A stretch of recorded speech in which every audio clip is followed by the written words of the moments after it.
Ladies and gentlemen, welcome back to another 504 Core podcast. I'm Corey Rholdon, joined by Michael Foret. The New Orleans Saints are who we thought they are. No, just kidding. Tough loss to the Philadelphia Eagles, Mike. I think that game changed the first drive when Eric McCoy went out. You saw the pressure. They couldn't block Jalen Carter the entire game.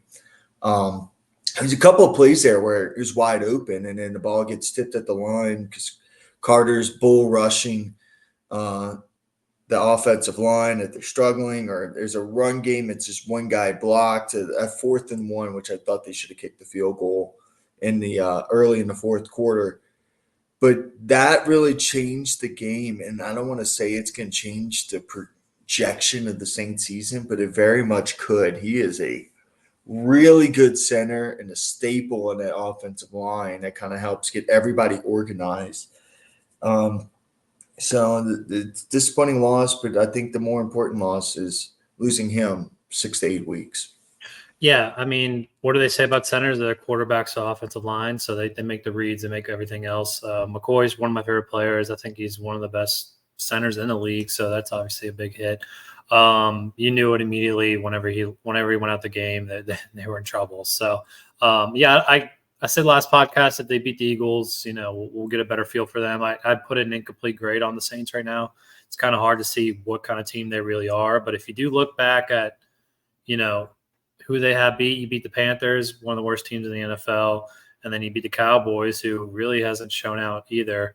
And then look at their wins. It hasn't been impressive. So I don't really know what to make of this team. But, yeah, losing McCoy is definitely not good. I'm kind of – were you surprised they haven't moved Ruiz to center? I thought, Ruiz is an average guard at best. I think he's an even better center. I don't know why they wouldn't move him and then keep Lucas Patrick at left guard. So that was kind of something I was I agree with you. You played center in college at Michigan. Yeah, I mean, it's just a classic Saints drafting a player out of position and then drafting a player and then converting them to a new position. So the Saints have been doing that for a while. It's kind of frustrating. I thought Ruiz would slide in. He slid in last year when McCoy missed time. I don't know if it was last year or the year before, but he slid in at center. He did fine. So I was really surprised by that. Just keep continuity and just replace one guy, really. So I was really surprised by that. But yeah, losing McCoy is definitely not good. I don't really know what to make of it. I know the Saints are in trouble. I saw Atlanta lost their center too, didn't they? Well, yeah, that's correct. It's going to be an interesting game. Both teams the teams I thought looked fine so far this year. I thought the Falcons, they lost to the Chiefs, but it's the Chiefs. They beat the Eagles on the road, lost to the Steelers in week 1. They played 3 tough games to start the year, but Atlanta, you got Kirk Cousins, Captain Mayo, right? Captain Kirk. What do they look like? Their offensive line's already struggling. So I think the Saints have to get some sacks, have to get some pressure, create turnovers again, which they did versus the Eagles. Dude, Mike, why do coaches hate points? Explain that one to me. Oh, I would have, everyone's hindsight's 2020, right? So everyone's like, oh, should have kicked a field goal. In the moment, I was like, I'm talking about Nick Sirianni. Oh, yeah. I thought you were talking about the 4th and 1 where they could have, gone up 6. What was it, like 3-0? They could have gone up 6 or 10-0. Yeah. Yeah, I was like, if you go up 10-0, it basically puts the game out of reach because they weren't doing anything. But, no, I was always pro, just go for it. But then you obviously don't have McCoy, you don't have Taysom, then it showed on that play. But anyway, yeah, Sirianni caught a lot of shit about it. He hasn't really been the most brilliant mind in coaching the past couple of weeks.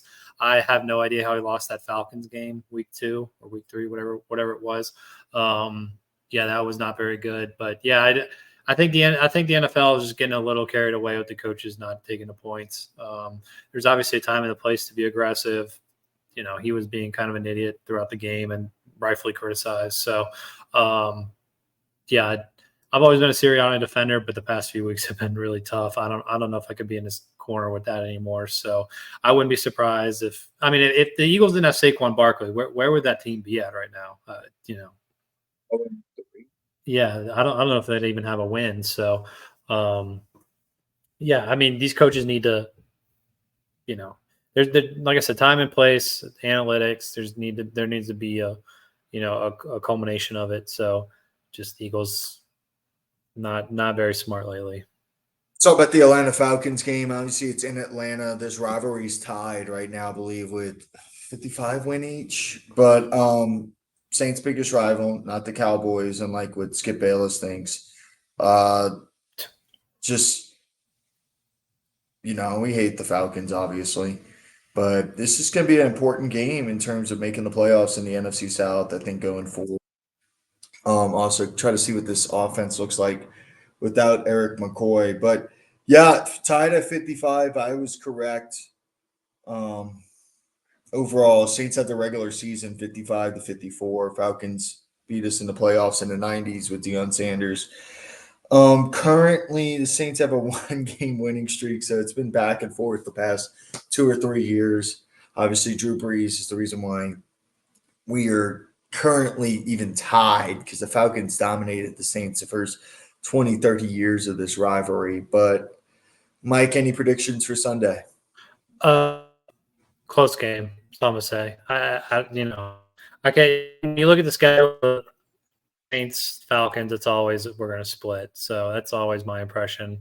I rarely think we're going to go 2-0 against the Falcons, and I don't think the Falcons, are going to go against us. So I think it'll be a close game. What's the spread? Like 2.5 or something? Yeah, I believe so. I believe Atlanta's favored. Atlanta lost their center. I think it's going to come down. If Atlanta really needs to run the ball. If they don't run the ball, then I think Atlanta will be in trouble. So Atlanta 2.5. That is correct. Yeah. So that sounds about right. All these games are usually pretty close. There's rarely a blowout in these games. So I expect a close game. Be interesting to see. It's in Atlanta, right? Correct. Yeah. So Well, what are your predictions? 23-20, 17 Saints. Fuck the Falcons. What's the over under? It is 23-17. So let me tell you right now. Like 52 or something? 42.5. 42? Wow. Okay. That hits the under still. That's 40. No. What'd you say the score? 23-17. That's 40 points. It hits the under. Oh, okay. Yeah, I don't know what to make of this. I don't know what to make of the Saints offense without McCoy. So this game opened with the Falcons as 1.5-point favorites. Now they're 2.5-point favorites. If any of you guys give two craps about that, but it's gonna be an interesting game. What is the Kirk Cousins of Falcons era gonna look like? That's what I'm trying to grasp to on the other side of this. Like, what does the Saints offense look like without McCoy, and what does the Kirk Cousins Falcons look like? Short-lived. I don't see Kirk Cousins being there more than 2 years. I mean, do you see him more than 2 years? Contract. Yeah, I mean, you draft Michael Penix from Washington in the first round with the 8th pick, not just the first round, the 8th pick. I just don't know, Mike.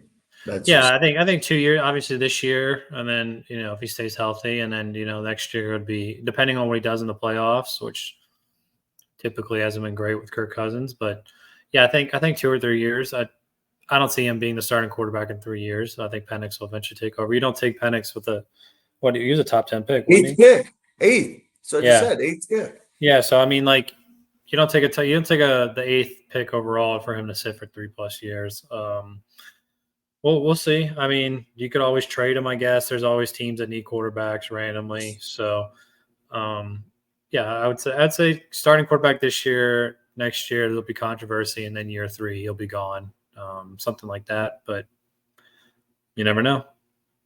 Let's talk about the LSU Tigers. Played one of the worst teams in the Power Four, the UCLA Bruins, this past week.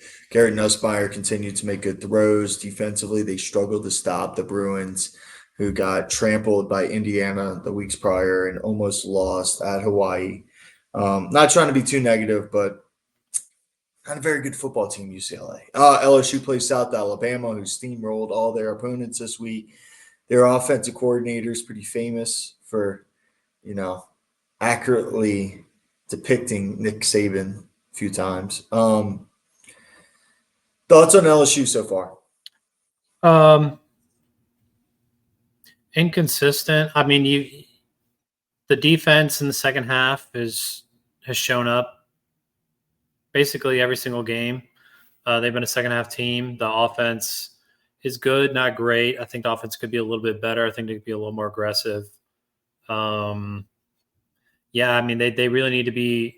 They can't be a second half team when it comes to SEC play soon. So they got South Alabama bye and then Ole Miss, and then it's going to get real fast. So, yeah, no, the offense has been good, not great, and then yeah, defense just needs to be a little bit better. But yeah, I'm glad it's at least respectable than it was last year. Last year you couldn't stop a nosebleed. So, yeah, what are your thoughts? Harold Perkins' loss is going to hurt. I know people are saying he's been a disappointment since his freshman year, but that loss is going to hurt. Defensive line, I thought played well. Secondary, not so much. I just want to see what's going to tell me a lot about the season's the Ole Miss game in 3 weeks on October 12th. They better not sleep on South Alabama. I'll tell you what, like they're pretty good. They're a group of 5 sleeper. Yeah, I mean, people see South Alabama, whatever, but like, dude, look out for this team. This team can bite you. So they got some talent. Their offense is good. They had 87 points, I believe, a couple weeks ago. Correct? Yeah, I mean they're good. I mean they got a good QB. Their running back's good. This is not just some kind of pushover win. I'd kind of classify it as the same as UCLA. Honestly, like I think the spread's still 21 or 22. I mean that's what it was for UCLA. So there's a lot of respect for them. We'll see. I mean LSU just needs a win. Yeah, they do, and then going to bye with some momentum. Now let's turn the page to Tulane declining the Pac-12 offer. Apparently, that isn't completely over yet. With the Memphis AD coming out saying that it was a terrible offer, they had to decline it, but it's not a no forever. We'll see what happens. But at first, Mike, I was very mad. I was like, okay, you could completely eliminate any 90% of the time, any chance of any other team in a group of 5 making the playoffs. Because you would have top 5 programs on one conference in a group of 5. That being Washington State, Oregon State, Boise State, Memphis, Tulane. And then if they got UCF, then UCF. And you would just have Liberty and JMU, who are on crappy conferences, go at it. But understand it's a $25 million reason why you wouldn't go. If the Pac-12 could make that offer and pay for those fees, I think you would see him say adios and leave. American just sucks, dude. Like Florida Atlantic, Rice, North Texas, UAB, Charlotte. Those are some disgusting teams, man. Disgusting. Yeah, I don't know. You're more in line with the conference stuff than I am. It's just too much shit. It seems like there's a new headline every day. I can't keep up with it. But anyway, how many teams are Pac-12 going after right now? What are they trying? What's their goal right now? They're kind of screwed because UNLV said no, and then the Mountain West used all the money that the Pac-12 just gave them to get all the Mountain West teams out, which is a lot of money, and gave it to Air Force and UNLV to stay. So Air Force and UNLV just got $20 million to stay. A big bonus. So, yeah, I don't know what their game plan is. They kind of shit the bed a little bit by not just offering the exit fees to Tulane, Memphis, and South Florida. So who knows? I keep seeing Texas State's name mentioned with both of them. Sunbelt? Yeah, Sunbelt, Texas State. It's not often teams want Sunbelt teams, Mike. I think JMU and Texas State are 2 teams that they would want from that. JMU's had some success. Yes, JMU's very – dude, if I'm the American, I'm going to get Liberty and JMU right now. Yeah, right. Get them while you can. Yeah, I mean, I'm not sure. I can't, like I said, I can't keep up with all this stuff. It's all stupid, man. And then all It's all the about money, obviously. yeah, the NIL situation too with UNLV with their quarterback leaving the team. UNLV, I don't know if you've been paying attention. They beat Kansas, who was ranked to start the year. They beat Houston in the Big 12. They've had some really good wins. They're not just 3-0, they're a good 3-0. And to leave after that, and then I get it, the coaches promise something and you're not getting paid. I guess it's like a job. You're like, fuck you, I'm leaving. But it's kind of sad for college football. It's gone this way. Oh yeah, I mean, you saw it when the NIL thing was, announced. So I thought that was always a fair way of paying kids. I mean, kids have always had stipends too. No one ever talks about that. They do get that. They get their, meals paid for, the massages, housing. They literally get pretty much everything. It's kind of crazy. What's that? Yeah, I mean, they literally get everything. So yeah. Now NIL, that's cool, but now they're going to do revenue sharing. I think it's going to be a complete disaster. It's just going to be the same old thing. Rich get richer, right? So you're going to have, and then you have conference realignment. It's just college football is turning into a kind of a shit show. It's not kind of, it already is a shit show. So it's just going to keep getting worse. Did you see that dude? What's his name? Bear Alexander from USC. He's going to be like in 7 schools in 8 years. So, it's just craziness what it's turned into. Wild Wild West. It's only going to keep getting crazier. So buckle up. We'll see. But yeah, I mean, if you get promised $100,000 NIL thing, and he only got like $3,000 or something.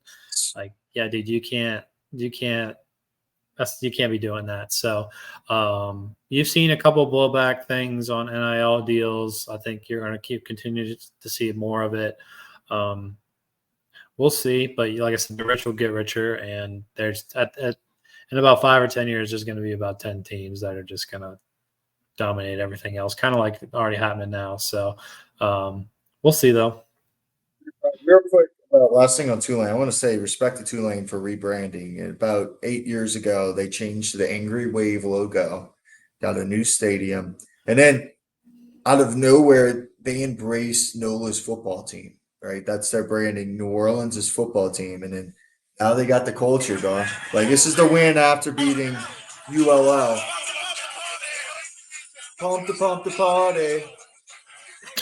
All right. By the way, first song that's playing at my wedding after all the slow dances. We're gonna get the party out, bro. Pump the party. You're gonna have a mic like all their videos, New Orleans music. Well, think about what Tulane is in reality. Like, it's a bunch of northern. It's a bunch of northern kids who couldn't get in Ivy League schools who come down to New Orleans for 4 years. Like, it's their jerseys and shit. Yeah, Auburn playing Manny Fresh. Like, the way their football team has branded and accepting New Orleans is a big reason for their rise. Big. Because it is New Orleans football team now. They embrace New Orleans, and it is very smart. I feel like they've really never, or I don't say never, but they haven't embraced it like they have. No. Yeah. It's been like the last 4 or 5 years. Yeah. It's been impressive. And it's been even more like Willie Fritz started it, but John Summerall elevated it where he's like, if you're juiceless, you're useless. And the city has a bunch of juice. Yeah. No, I mean, it definitely, you got to build up the culture. LSU's done it forever. Like, UL's done it forever. Tulane starting to do it the past few years. So yeah, I mean, that's why the people live in Louisiana. Why would you live in Louisiana if there's no culture? So obviously you want to live off that, or you want to be off that. So yeah, I think it's smart. It's good marketing. Just keep recruiting the 3 stars and then transfers in Louisiana, and you can build them up. They just got a 4-star cornerback. Yeah, I mean, you can do it, but like, I think that was like, I was telling my friend this, like with Billy Napier, like when Napier was at UL, like he recruited a lot of like underrated, like 3-star kids and like high ranked 2-star kids. And then you can kind of develop them. Like you can't do that in Florida. Like, obviously he has like decent recruiting classes, but like his big thing was all about development. Now he's on like the big show and he can't do it. So yeah, the culture is a big thing. Obviously, you want to capitalize off it. I think it's pretty smart. So Coming back, would you feel like, if wait, what? you say DeZormo, all right, go back to being an assistant. Come back, Billy boy. I mean, would I be upset? No, but do I think he's an overrated coach? Yes, I've said this from the beginning. Even at UL, he had so many games he barely won, and he did so many stupid things that no one called him out for. And I felt like I was the only one who did. And it's starting to show at Florida what he is. I mean, there's a reason why he has 1 billion analysts and assistants more than anything else. So, can he recruit? Is he a nice guy? Do I think he's a good, not great coach? Yes, but a place like UL, like you just got to capitalize, and he figured out the winning formula for it. So, I would love to have Billy Napier back, but am I going to sit here and say like he's a top 10 coach, top 15 coach in the country? Absolutely not. So, DeZormo, I don't know. All Not right. good, not bad, not great. Yeah. So speaking of sad organizations like Louisiana Lafayette, Whoa. Pump your brakes, kid. think about fiance. He's in here. All right. Anywho, some sad stuff bad yesterday. Just seeing all the A's fans packing out that stadium, and just like Oakland shut out of sports. And I know like people can say what they want about the city of Oakland and how much of a mess it is, but it's a sad for kids who grew up with the Warriors, the Raiders, and the A's, and now you have nothing. You don't have anything. You don't have the Pac-12 anymore either, with like Cal, Stanford playing those teams that are right there, playing UCA, USC, and UCLA. I mean, it's a sad, sad reality of sports. And it seems like sports as a whole is just getting about greed. I don't know what you think about it, Mike, but I just think it's sad. Oh, it's always been about greed. They have one of the worst owners in all of sports too. So bad The ownership, team that's won greed. 4 championships, by the way, in Oakland. Yeah, I don't really know. Every time I see pictures or videos of Oakland, it looks like it looks like a Joker movie, honestly. So I don't think Oakland's in the best shape. I don't think it's really been in the best shape for a while. So it's all about chasing that dollar. I know where are they going? They're going to Sacramento and then Vegas. Freaking minor league park for 3 years. Yeah. So I They're mean, gonna play at Zephyr Stadium to put it in perspective, Mike. I don't know. They don't even have an indoor stadium in Vegas. I mean, think about that. Putting a outdoor baseball stadium in Well, Vegas. they're putting it indoor. It's gonna be indoor.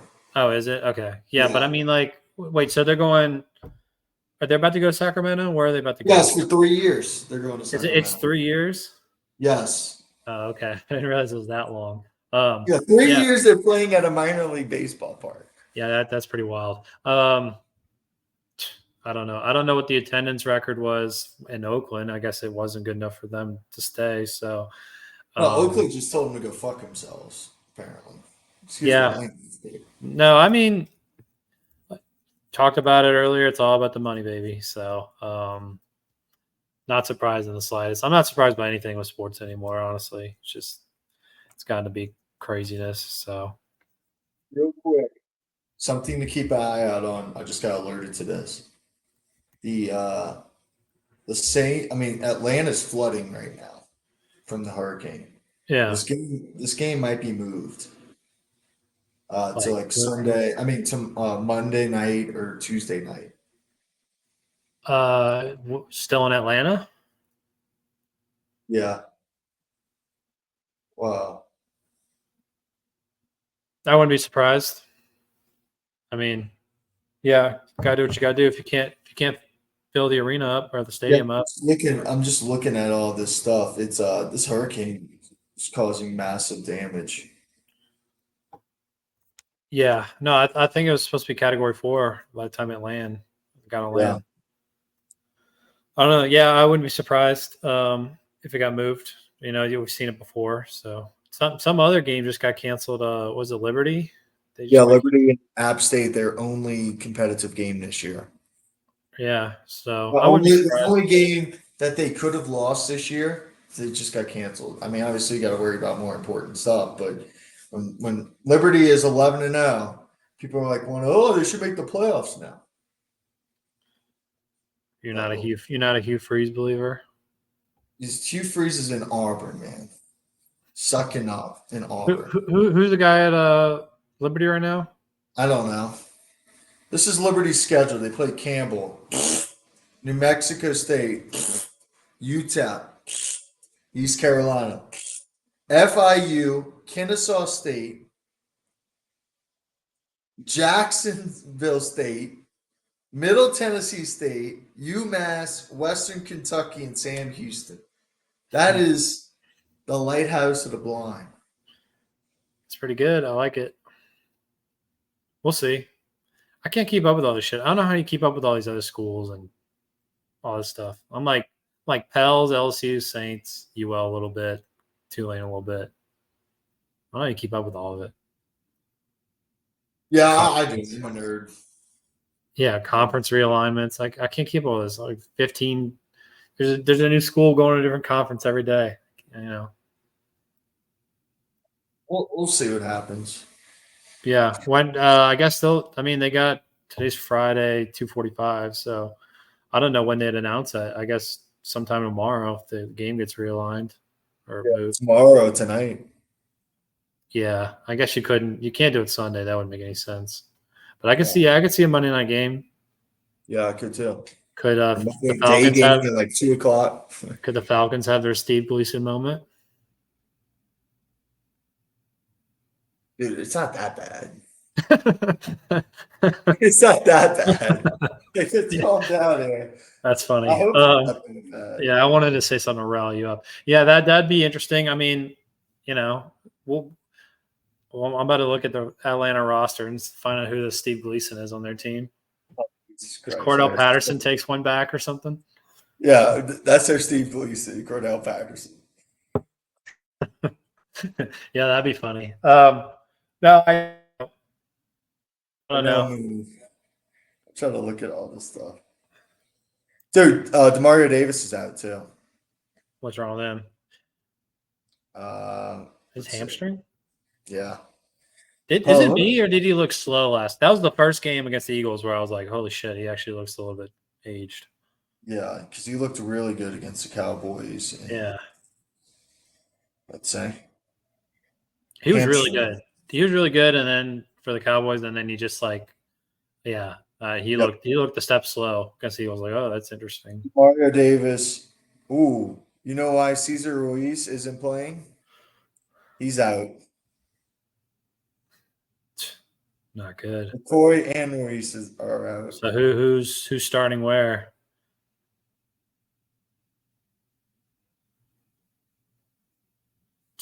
I might start. Yeah, I don't know who starts. Did they sign anyone this week? Oh, let's look at their injury report, man. Now we're pulling this stuff up. So no McCoy. I heard it's a list. No Ruiz. No DeMario Davis. Just give me the fucking report. Gotta go through 50 ads to get this damn thing. Oh, yeah.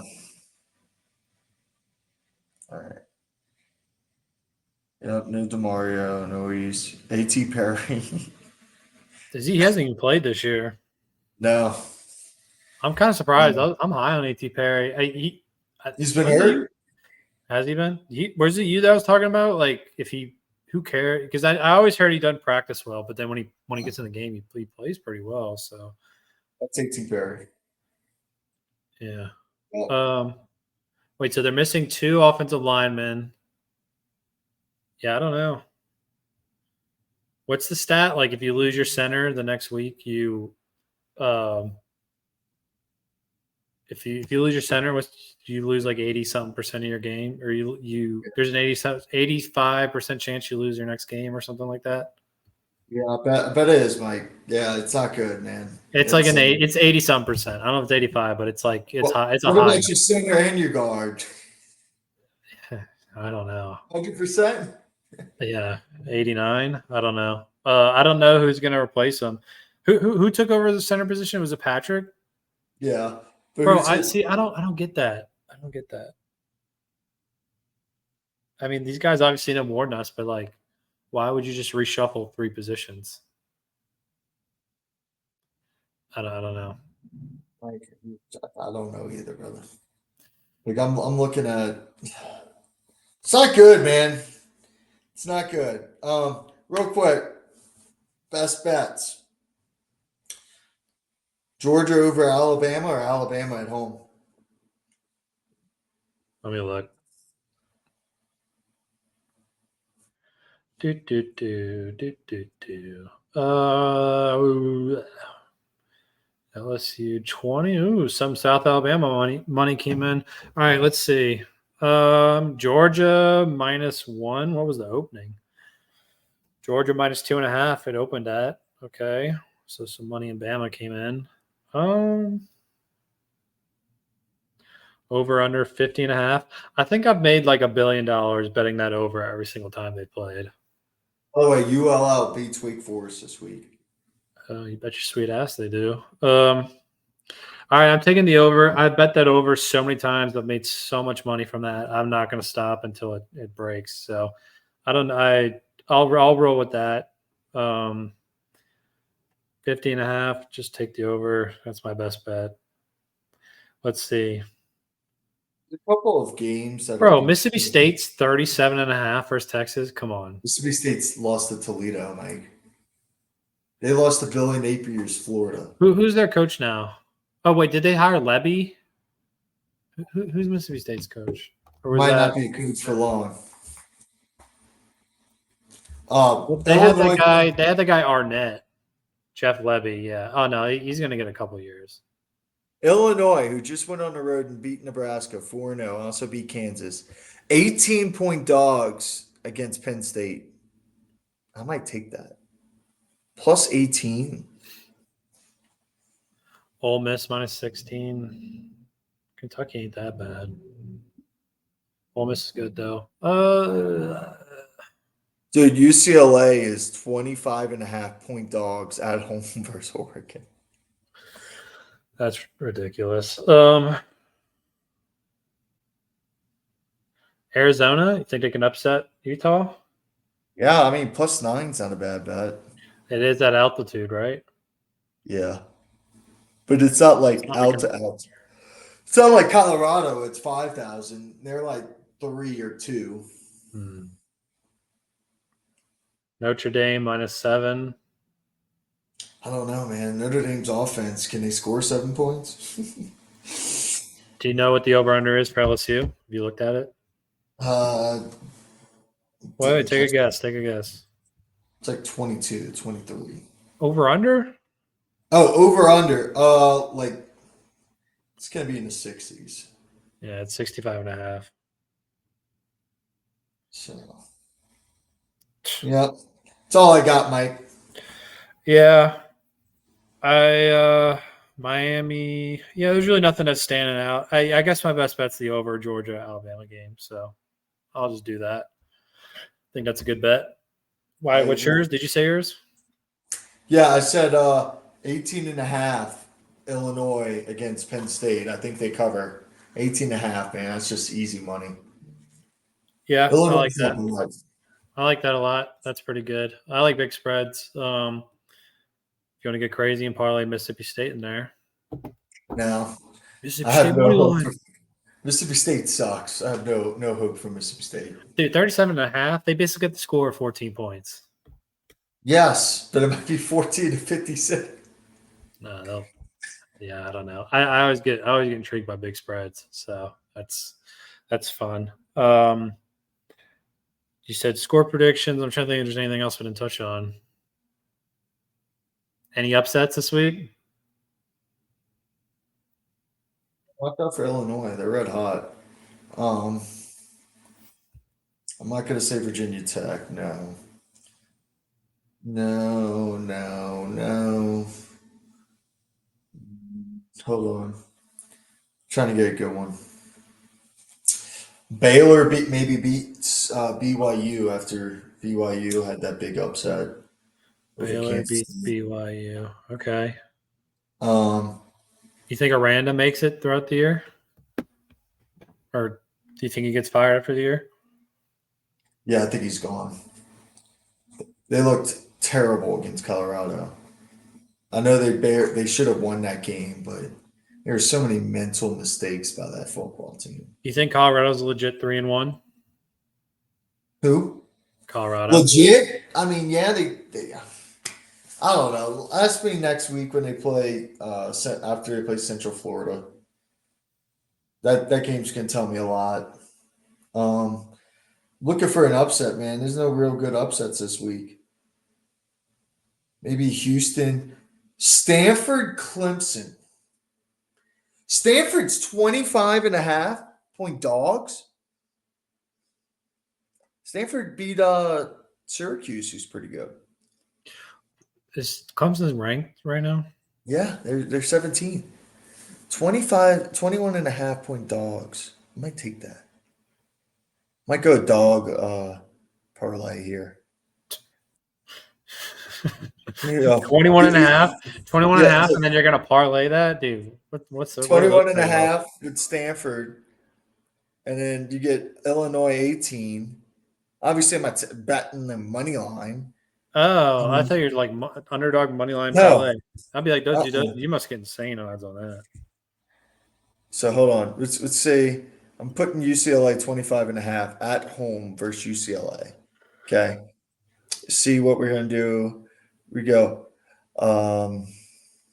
Stanford 21.5, Illinois 18.